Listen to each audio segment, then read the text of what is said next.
會講啊，今日係大年初六，初六係咩啊？有冇人知啊？有冇人查過啊？大年初六咧，一般咧都係重新開工啊，所以啊開工大吉。所以咧，今日係一個心啊，重新投入翻自己正常嘅一個工作當中。咁今日咧又係一個主日啦，又係2月22號，係咪？咁我估計大家都已經瞓醒覺啦，就唔講古仔啦，好嘛？直接讀今日個經文，好唔好 ？OK。下一個，好似去有好似上邊咁。OK，anyway，大家一齊讀啦。信我的人就如經上所說，從他腹中要流出江水的江河嚟。廣東嘅文化裏面咧，係咪話水為財？係啊，水為財。但係嗰啲水唔係死水哦，係咪水要流動？好多人屋企都有嗰啲噴泉，係咪？有啲養魚，係咪？都係有個流動嘅水。嗰個流動嘅時候咧，有一種好豐盛、好豐富嘅畫面，係咪？但係聖經上邊咧，但係我哋進入一個更深嘅地方。呢個水咧唔係指財富嚟嘅，但係指聖靈所賜嘅生命。我撳唔到啊，好似咁耶穌講咧，佢話經上所說嗰個經咧，唔係某一個經文，佢係指舊約裏面一路去講緊個一個應許。係咩應許咧？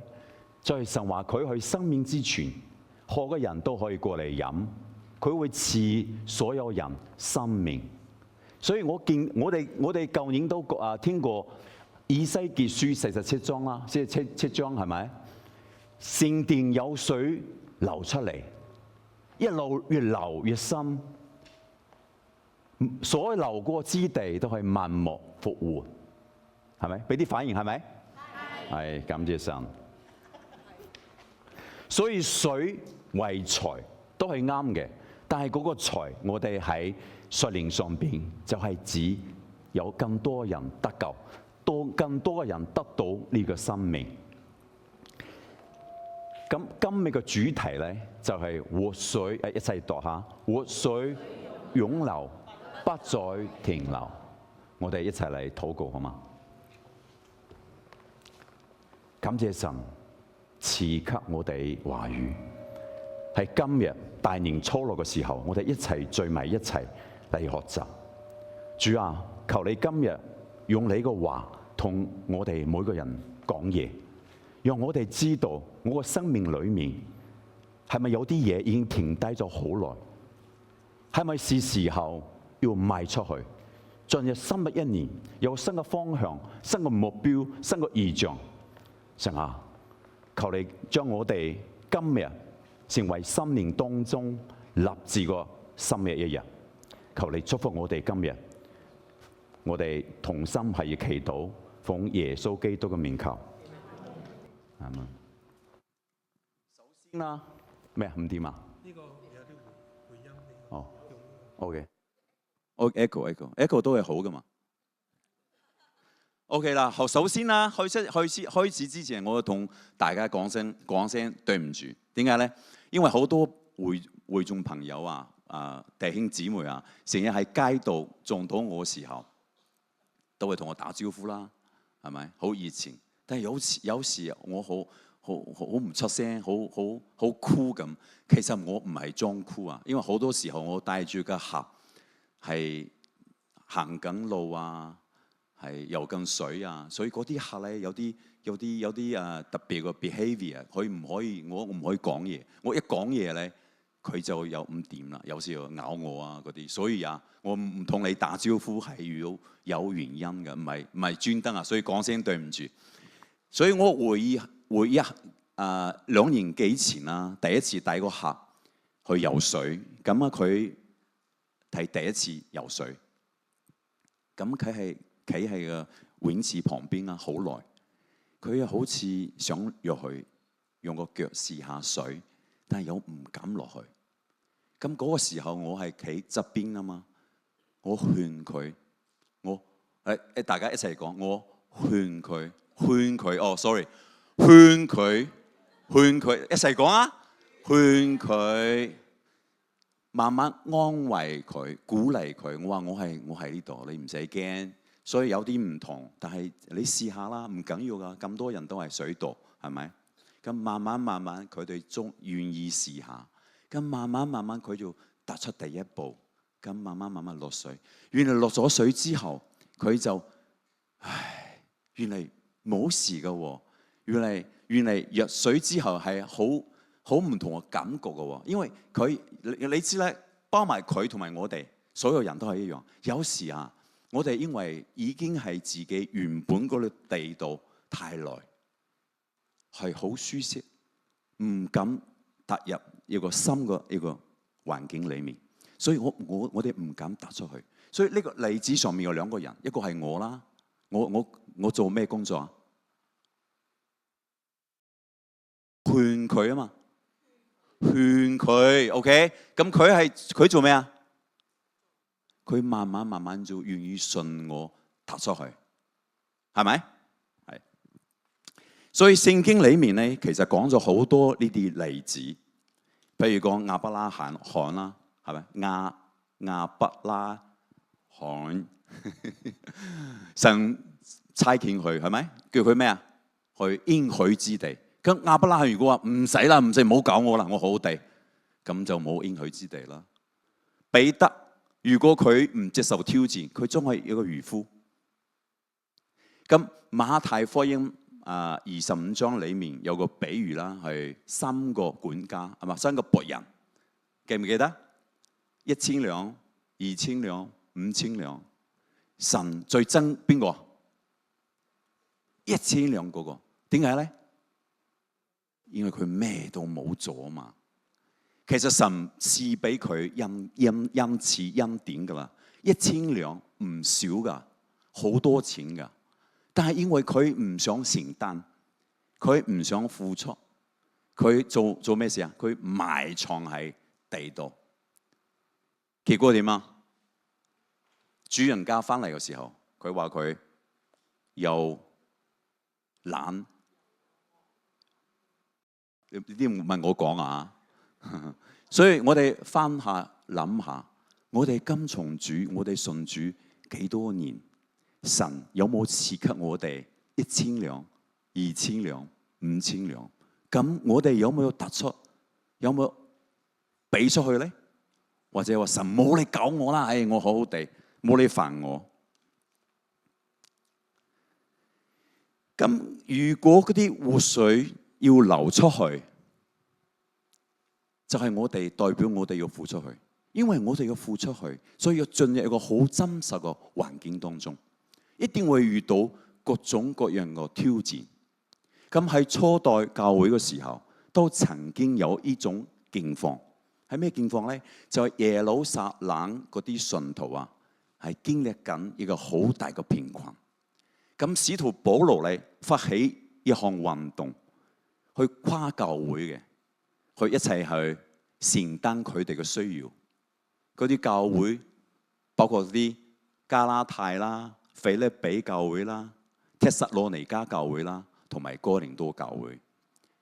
咁曾經有間教會一開始嘅時候，佢好熱心，都承諾。都同埋都俾咗，真係有行動嘅。但係時間過咗去，環境過咗去，慢慢嗰個開始嘅善工咧，就開始停咗啦。我哋都要古話啦，係水唔流回，水唔流回咩啊？臭啊，臭，水唔流回臭。廣東話唔係咁講啊？我查過噶喎，唔係啊？定係你哋唔係廣東人嚟噶？人唔約會，唔係我講啊，你講啊。人唔約會廢，所以咧最緊要去流出去。但係流出去嘅時候，真係會遇到好多嘅挑戰。咁呢個挑戰嚟嘅時候咧，使徒保羅咧，佢呢次唔同，佢唔再係自己去處理呢件事，佢去交託俾一個同工。我哋請Charity 幫我哋讀下，可唔可以讀？我哋讀啦。因此我讀得唔好，冇怪我嚇。因此我勸提多，既然在你們中間開辦這慈會的事，就當辦成了。係呢個咩重點啊？佢話我勸，哎呀，從呢個勸字我可以見到兩個人，一個保羅喺旁邊，哎呀，提多啊，是時候啦，委以眾人啦，係咪？你跟咗我咁多年啦，你得嘅，冇問題嘅。好，提多，保羅我唔得，咁大件事，關乎信任喎，關乎錢銀嗰時都係大事，你知嘛？我哋奉獻完之後，有兩個同工，係咪？袋住嗰個有一個鎖嘅奉獻袋，一齊送去係英文堂嗰邊教會嘅。咁英文堂嗰邊教會攞咗之後咧，都唔係一個人打開㗎，佢都有個人係有個鎖啊，係好多人一齊處理呢件事。所以關乎錢銀嘅事都唔係小事，係一齊講啦。關乎錢銀嘅事都唔係小事，因為你個錢喺邊度？錢喺邊度？你哋個錢喺邊度？喺銀包度，係。好，咁我咁繼續讀落去，佢話多謝神感動提多的心，叫他待你們殷勤，像我一樣。他固然是聽了我的勸，但自己更是熱心，情願往你們那裏去。你睇到嘛？所以呢段經文話俾我哋一樣嘢，就係提多自己都情願去。呢段經文裡面有三層嘢，第一層就係勸佢。其實我哋倍增門徒，假設我哋所做嘅人，我所做嘅會眾，如果你哋唔係提多啊，依家此時此刻我哋都係保羅。我哋要勸一個人，無論佢信主也好，出嚟多啲侍奉也好，我哋需要做工作嘅。呢個工作叫係勸，係好難發音啊！勸，要勸佢。勸佢代表咩意思啊？代表我付出好多嘅精力、時間，要陪伴佢啊嘛。從聖經裏面，我哋不難揾出，其實提多委以呢個重任之前，已經跟咗保羅啊，差唔多要有6到8年嘅時間啦。所以佢同工一段時間㗎已經。但係我哋見到其實6年8年，我哋好多在座嘅已經信主，可能超過呢個數字。但係如果有人委以你重任嘅時候，你都會閃下縮下。點解咧？因為真係要付出㗎嘛。好，如果我哋所有人都去提多，你諗下，有個人叫我去辦理一件咩事啊？有關錢銀嘅事，去勸哥林多教會重新開始呢個善工，呢個唔簡單嘅，係嘛？我哋打電話借錢都難啦，更何況叫佢攞錢出嚟，係更加難。從提多嘅身上，我哋係見到保羅係不斷嘅陪伴佢，陪伴一段時間，即係6至8年之後，佢先至委以重任俾佢，因為佢知道佢可以嘅。但係因為神個工作，提多後尾都係自己順服，好願意挑起呢個重擔，所以佢被差遣去做呢件事。所以前面一半我係講緊我哋上個星期黃牧師講嘅倍增。倍增裡面其實人門徒嘅倍增係一定需要我哋呢啲保羅去不斷嘅勸佢哋嚟跟從主，可能唔係一次。當你真係付出嘅時候，有好多嘢發生，唔係講一句就得噶。好多時候你真係要請佢飲咖啡啦，幫助佢好多嘢啦。佢一開始推仲唔領情喎？你覺得自己係咩啊？熱面碰佢嘅冷 pat pat，有冇咁講法啊？冇啊！呢個可能係普通話啦，就係意思係話你個所有嘅付出，佢係唔領情嘅，而且係覺得你好煩啊，冇煩我啦，呢啲嘢你自己搞得掂啦。所以我哋要好多個付出。另外一邊咧，就係關於提多跟隨保羅咁多年，雖然真係大大小小處理咗好多個事務啊、服事啊，但係你呢個咁大個困難面前，都一定要好多個思慮、好多個諗法。所以咧，佢就停住咗一段時間，但係後尾咧都 OK 嘅，解決咗啦，係咪？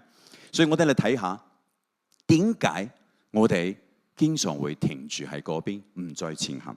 咁其實有好多原因啦，但係我講3點，大家睇下可唔可以係講緊你。第一點咧，就係我哋害怕失去呢個安全感。好似我第一次一開始講嘅例子咁，你去游水，你從嚟冇游過水，所以你覺得呢個好陌生嘅環境，因為你進入個新嘅崗位，新嘅侍奉，即係唔同嘅付出，唔同嘅時間，咩都唔同晒，所以你好驚，因為你唔確定啊嘛。其實弟兄姊妹，我哋侍奉都唔係靠我哋自己，但係有一樣係靠我哋自己嘅，就係我哋要立定心志話 OK， 我邁出去。第一步係我哋自己起步嘅，然後就係神嘅工作。呢個就係之前上一堂黃牧師講緊馬太福音13章裡面個比喻，記唔記得？佢話好多種，但係嗰啲種有唔同嘅土壤，嗰啲土壤4種土壤就係指我哋自己對神嘅回應。只有一個好積極、好積極回應，同埋神個感動，係先至可以得到30倍、60倍、90倍。第二點啦，就係被充滿啊，自己被充滿當係終點啊。好多人因為要有所求，或者遇到難事，無論係疾病啊、關係破裂啊，或者好大嘅事，係揾緊神，然後揾到啦，有安慰啦，覺得好好啦，好被祝福啦，就夠啦嘛。你唔信，你信關我咩事啊？你同我一齊去咪去咯，你唔同我去，我一個人去咯。我細個時候就係咁樣嘅諗法。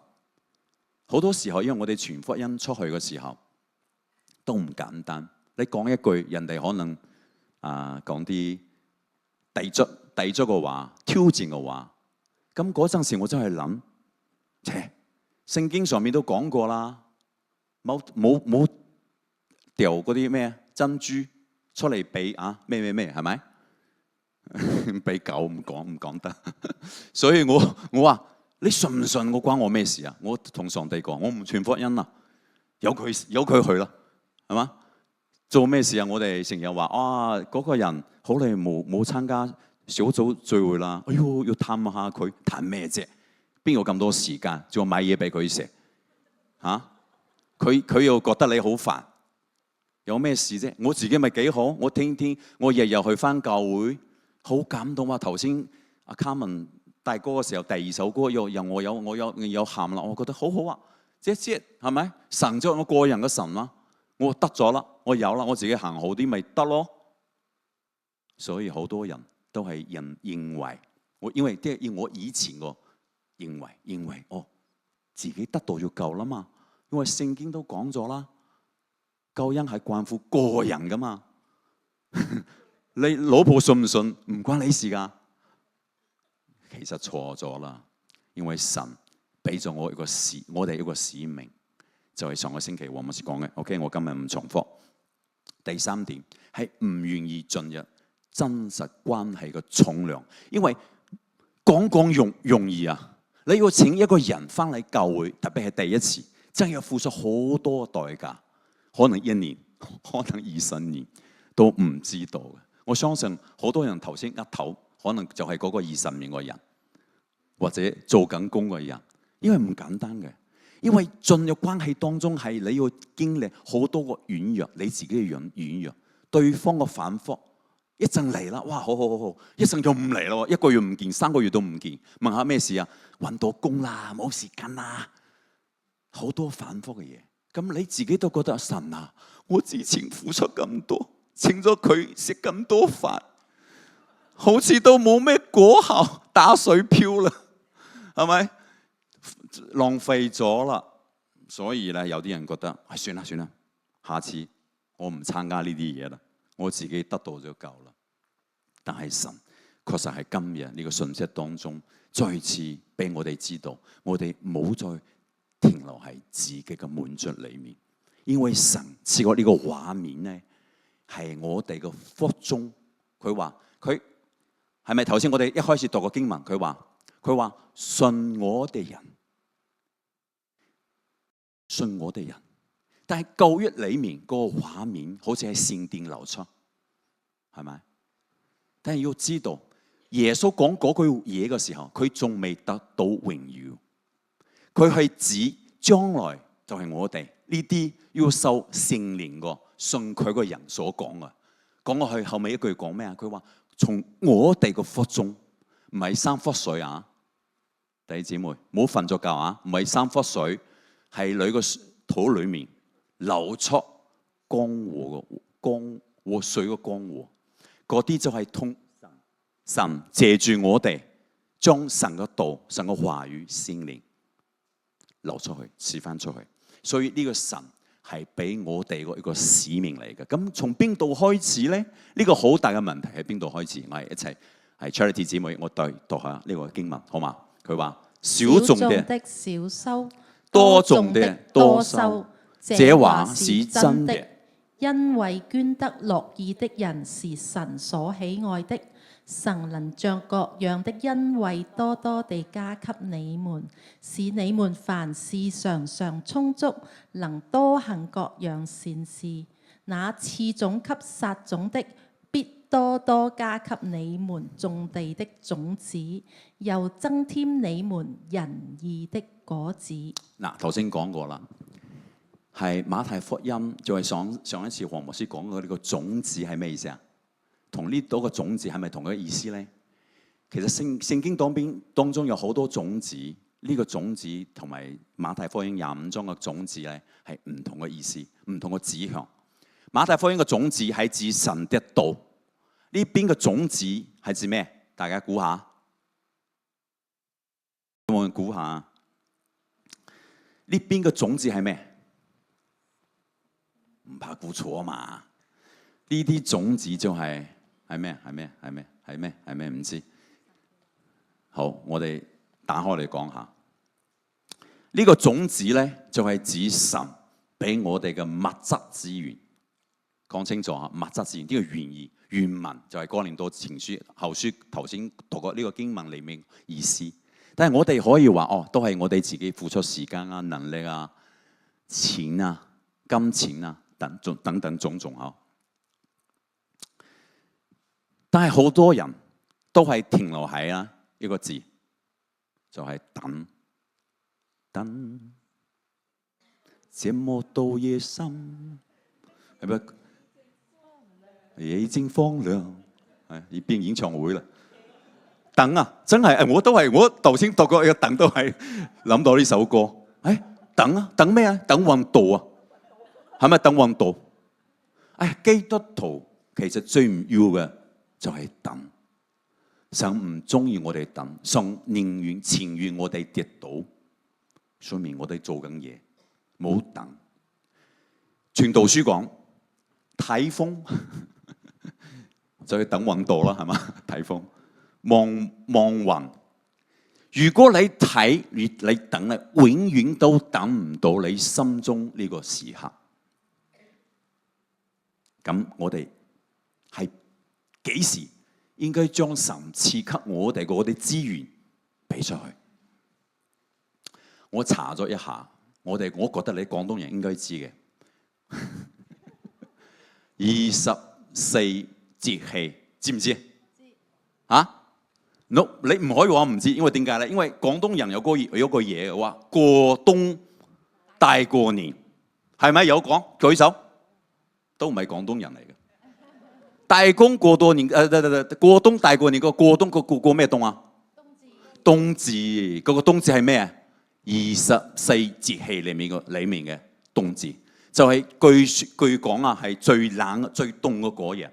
咁廣東嗰陣時候都唔係好富裕啦，所以嗰啲人都盼望嗰日最凍嗰日、最難捱嘅嗰日，大家一家人齊整食飯，呢個係好福氣。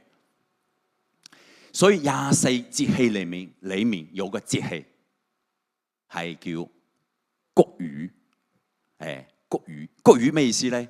就係雨生百谷，就係話係呢段時間之後，你再撒種嘅話咧，嗰個收成啊就冇咁高啦。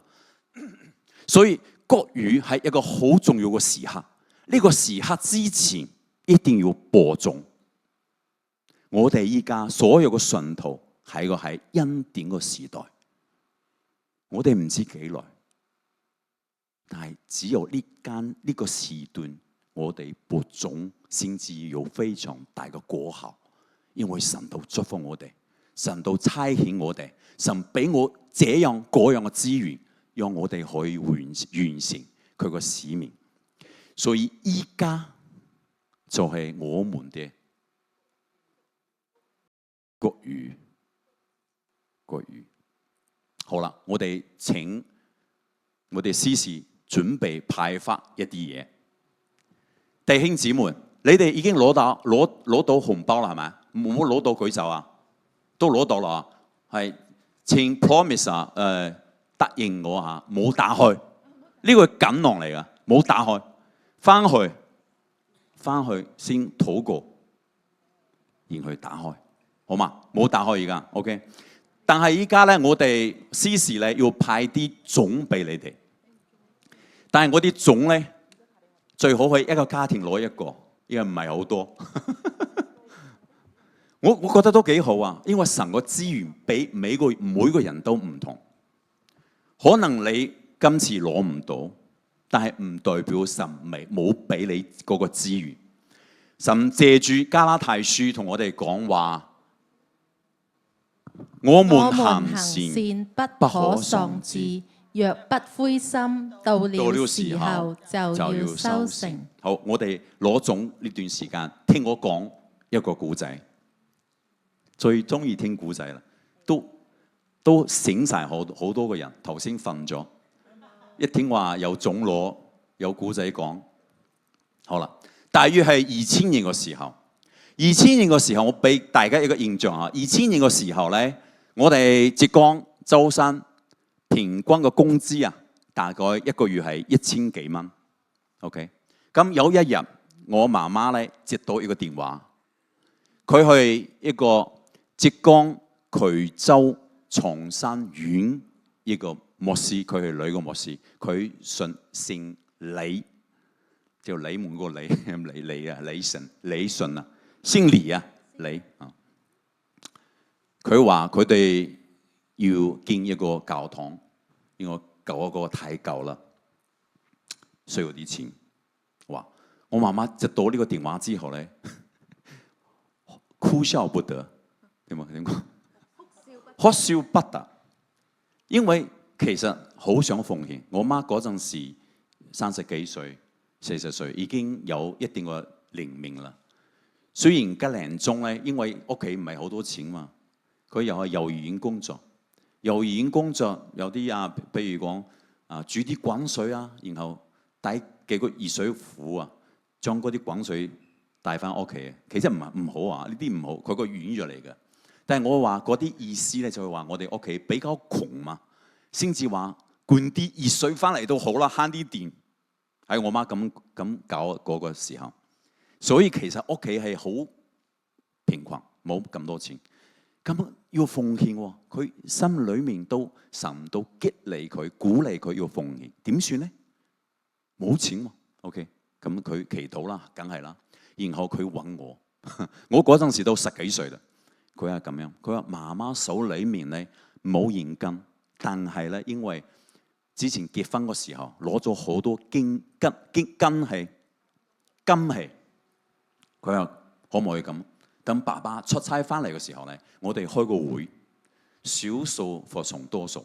如果你都覺得咧，你就舉手，我將嗰啲金器啊當咗佢，賣咗佢，咁可以變成創成錢啊嘛，可以奉獻。咁爸爸翻嚟啦，咁我嗰陣時我真係幼稚啊，我唔知嗰啲金係咁值錢㗎，你知嘛？我好啊，好啊，冇問題啊，奉獻梗係好啦。見教堂我話真係年少不更事，我當時就應承咗，我好。跟爸爸翻嚟舉手啦，兩個人舉手啊嘛，爸爸冇得 say no， 咁去媽媽就攞咗嗰啲金器去當鋪。我今日都查下，嗰陣時係300幾美金一盎司，依家係幾多？4000幾一盎司啊 ！anyway 啊，嗰陣時佢當鋪個看店個店員啊，啱啱係一個基督徒嚟嘅。哇！佢話你做咩事啊？有咩難處啊？你當咁多嘢嚟？咁媽媽就佢哋分享我，因為有啲人有見教堂，我又自己又冇錢，所以當咗佢。咁嗰個姊妹佢話：你好唔咁當咗俾我哋，好唔值錢咯嘅喎。咁媽媽唔緊要，換啲錢幫人哋最好。咁嗰個人都受到感動鼓勵，一齊佢都自己都捐咗啲錢，所以兩個人大概媽媽嗰啲金係8000嗰陣時8000蚊左右啦，就係差唔多有8個月工資啊，8個月工資咁多，其實真係幾多。因為我講呢啲嘢好小心，點解？因為好多年前啦嘛，所以我前幾日叫我媽媽打電話翻去，俾嗰個阿姊妹係搞清楚嗰啲時間啊、幾多錢啊，所以咧我嗰個見證咧絕對係真實嘅。OK， 冇弄虛作假。但係我哋知道，有時候我哋奉獻係唔可以講出嚟噶嘛，所以呢件事係我第一次講出嚟，咁多年之後講出嚟。呢個係發生在2002年，大概係呢個時間。OK， 咁佢哋就湊夠1萬蚊，湊夠1萬蚊送去嗰邊。哇！嗰邊有電話要打翻嚟，所有嘅信徒喊住感恩，所以當時就解決佢哋個問題，因為嗰時嘅1萬蚊係好多錢噶，萬元戶你知噶，嗰陣時係咪？係好多錢。所以我想舉個呢個例子，就係依家俾我哋所有嘅人啊。頭先我哋有一部分人已經攞到嗰個種子啦，係咪？我想你舉起個種子，我哋一齊做個禱告，好嗎？神啊！我哋感恩你係我哋生命當中賜給我哋一切嘅所需。你俾我嘅資源，其實唔係叫我 hold 住，而係將我可以攞出嚟一部分嚟投資喺你嗰度。神啊，求你祝福，也感動我自己，讓我清楚知道2026年我應該將嗰啲錢奉獻喺邊度？聽我哋咁樣禱告，奉主耶穌名求，阿門。仲未，時間都未夠，冇，繼續落去。好啦，好 ，thank you 啊。好，咁我要問咯，由種知道種係咩？知道幾時種出去？咁收嘅係咩咧？收嘅係咩啊？攞出去1萬蚊啊？收到係咩？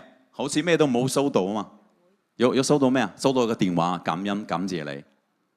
其實物質上面，我哋屋企真係被祝福嘅。從嗰次之後，我都可以去英國留學，去澳洲留學，係啊，即係呢啲都係噶。所以我哋回響以前發生啲嘢，我哋先知道神原來係俾我哋有物質上面嘅祝福嘅。但係我今日講咧，唔係話你同上帝有個交換。唔係咁啊！神啊，我今日俾你1000蚊啦，聽日你俾我1萬蚊，睇下你自己啲，唔係呢個意思嚇。我意思係神佢有自己嘅心意，佢想點樣幫助我哋，但係絕對唔係錢，因為嗰啲錢我哋係帶唔走嘅。我哋信望愛，點解話愛係最後一個，又係最大一個？點解？我哋自己信啊嘛，我哋自己盼望啊嘛。愛係我哋自己需要行動出去嘅，而且一個圈嘛，因為有我的愛，所以其他人先至可能會信。哇，原來係咁樣嘅，所以信望愛唔係一條線嚟嘅，係一個圓形，愛信望愛。OK， 所以呢個愛係對我哋要有要求嘅。信對我哋冇要求，我哋唔使咩嘢，我哋都可以信，係嘛？我話我信你啊，你都係啊，望都係，但係愛係要行動。我一路係問緊自己，上帝話你要愛我哋點樣愛上帝咧？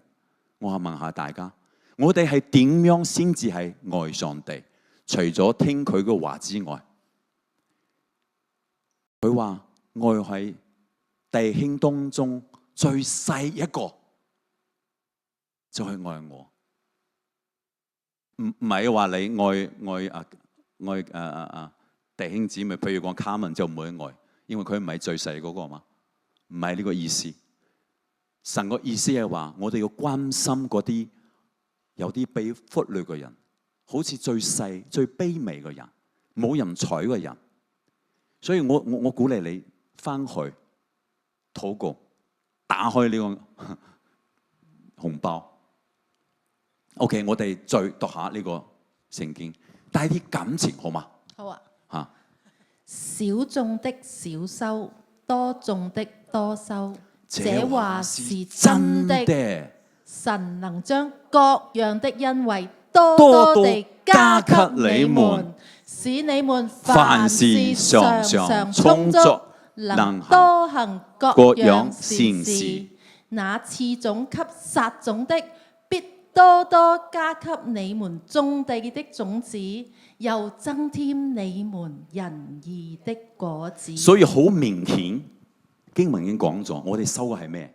仁義嘅果子，同埋可以多行善事。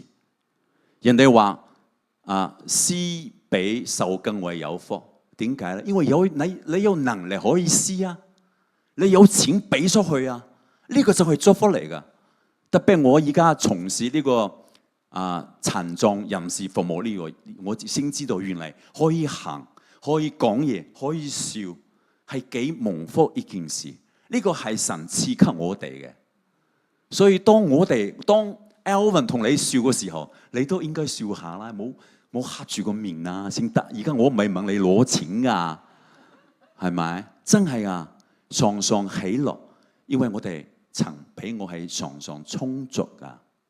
雖然話我啲錢銀帶唔走，但係神都賜給我哋日用嘅需要。呢啲就係我哋嘅子民好蒙福嘅地方，我哋唔使求，但係神講賜種係佢喎，嗰啲種係資源，賜給我哋資源嘅係神，將我哋可以收到咩啊？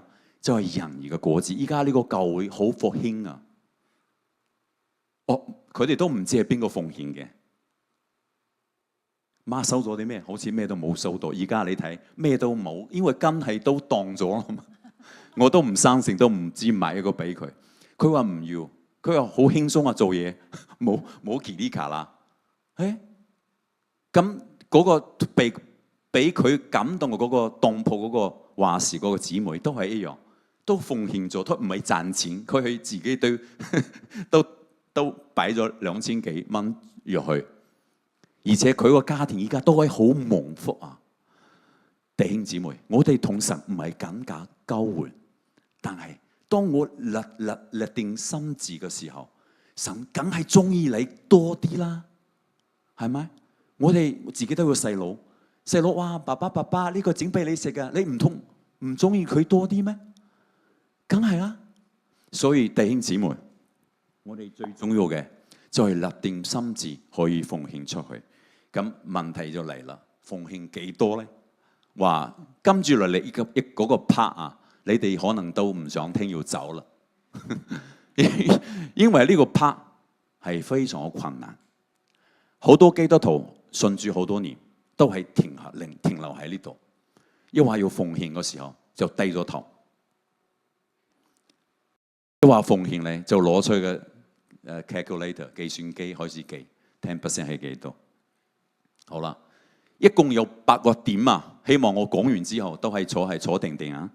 第一個喎，從11奉獻開始，好多人都應該係擺喺第8個係嘛？唔好意思，呢個神係俾我教導，所以我必須要講出嚟。今日呢行講道都唔容易嘅啊！多謝阿黃牧師俾我嚟冚啊！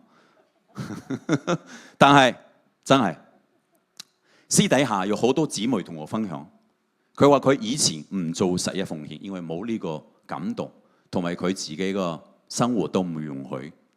但係自從佢做咗之後，真係神特別個賜福。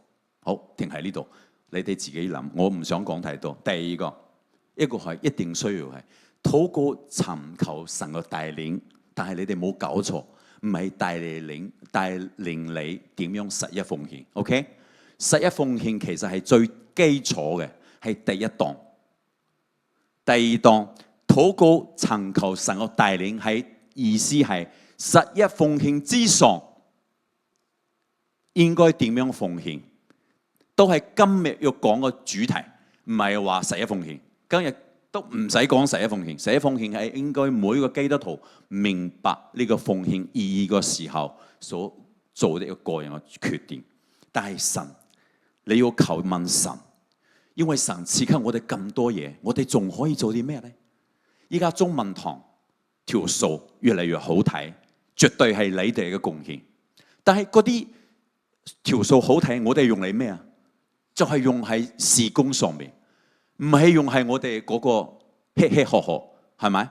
唔係，我哋絕對係用在神個事工上面。但係具體應該投資喺邊度咧？就係嚟同神禱告，睇下有咩帶領。第三都係好重要嘅，就係你要自己認真個檢查下自己個收入、支出、存款嗰個情況。做一個理性嘅安排 ，OK。第4點都係中間嗰點，神要嘅就係一個甘心樂意嘅心。所以如果你唔甘心，我勸你冇，都係冇奉獻啦。因為你唔甘心嘅話，就唔抵啊。因為嗰啲錢神又唔願拿，但係你要俾咗出去，不如冇俾嚇。所以咧，真係要好好諗下點樣神可以俾我哋甘心樂意個心，1蚊都係，10蚊梗係好，但係可以咁大嘅數字。第5點，將你個眼光冇擺喺自己嘅需要度，要擺喺你以外嘅需要，因為神會照顧你自己嘅需要。呢個聖經嘅話，呢唔係 Alvin 嘅話，我睇唔你，我就唔住你嘅。但係神知道一切，所以當你個眼光去 shift 從自己嘅身上到外面嘅身上嘅時候，嗰個湧流就自然而然帶出嚟啦。因為你睇到姊妹嘅需要，教會嘅需要。第6點，從一個好少嘅銀碼開始，可能5蚊啦，可能10蚊啦，唔知，可能你個時間啦。好忙嘛，依家係咪？因為依家時間就係金錢，都係一樣。我哋投資時間喺呢度，冇瞓覺，不如翻屋企瞓覺。因為你投資咗呢度啊嘛，將嗰啲時間，將你哋嘅資源，真係俾神個事工上面。第7點，我等陣俾時間大家影落嚟啊！我哋以後可能會發嗰啲小冊子嚟影，幫助大家做呢個決定。第7點，保持規律，呢個係好好嘅習慣嚟㗎。譬如講每個星期啊，每2個星期啊，每個月啊，一個規律養成呢個習慣。第8點咧就係非常緊要，你寫低晒，然後翻轉頭睇，好似我諗到呢個媽媽奉獻咗好多嘅。唔知呢樣嘢，但係嗰樣嘢，因為嗰啲錢係奉獻俾教會建教堂嘅，所以我覺得係好切合今日嘅講題。但係你要知道，如果你寫低落嚟，你真會發現你個神係信實公義嘅神。你會發現生命裏面多咗好多個祝福，以前係冇嘅。好，如果大家願意咧，攞起你嘅手機咧，影低落嚟，好嘛？然後操練、禱告、操練。如果你哋唔想影低咧，都冇問題。到時啊，黃牧師啊、組長會塞俾你哋，係必須要你哋知道呢樣嘢，係嘛？好。咁呢個網站咧，有一個二維碼嗬，呢個二維碼咧就可以進入到呢個網站當中。呢個網站咧就係俾我哋奉獻嘅。你見到啦，我哋司事傳奉獻袋嘅時候，好多時候係現金啊嘛。但係而家人有時好麻煩，都係定時係網上奉獻嘅。所以呢個係網上奉獻嘅。我都 highlight 呢個粵語堂。咁嗰啲 Vision Fund 嗰啲錢用嚟做乜咧？就你知嘛？依家其實我哋有好多個分堂係嘛？頭先視頻都講咗啦。其實每個分堂都應該有一個 exactly 有個中文堂啊，係咪？咁嗰啲資源點嚟啊？咁你要翻去問下自己資源點嚟。當我哋將我哋嘅資源真係擺到神嘅角度上面，都係證明咗一樣嘢，就係你真係上路啦。你真係知道你依家所擁有的一切，唔係神要俾你停留喺你身上的一切，因為神俾我哋係希望我可以祝福其他更多嘅人。我哋一齊起立嚟唱呢首歌曲。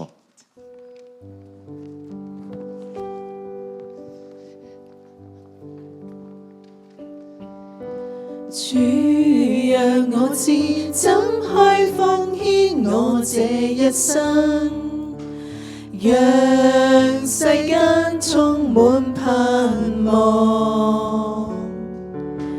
主讓我知怎可去關懷父愛心，讓我可溫暖世間，讓我看見靈裡劇痛的人，每顆心黑暗角落裡再抖震，願我可被差遣，願意將所有獻奉，被你猜到需要你愛的社群，願你充滿我心，用愛心把我充滿，用我手緊握無助的手。主讓我知，主讓我知怎去奉獻我這一生，讓世間充滿盼望。主讓我知怎可去關懷父愛心，讓我可溫暖世間，讓我看見靈裡劇痛的人，每顆心黑暗角落裡再抖震，願我可被差遣，願意將所有獻奉，被你猜到需要你愛的社群，願你充滿我心，用我心把我充滿，用我手緊握無助的手。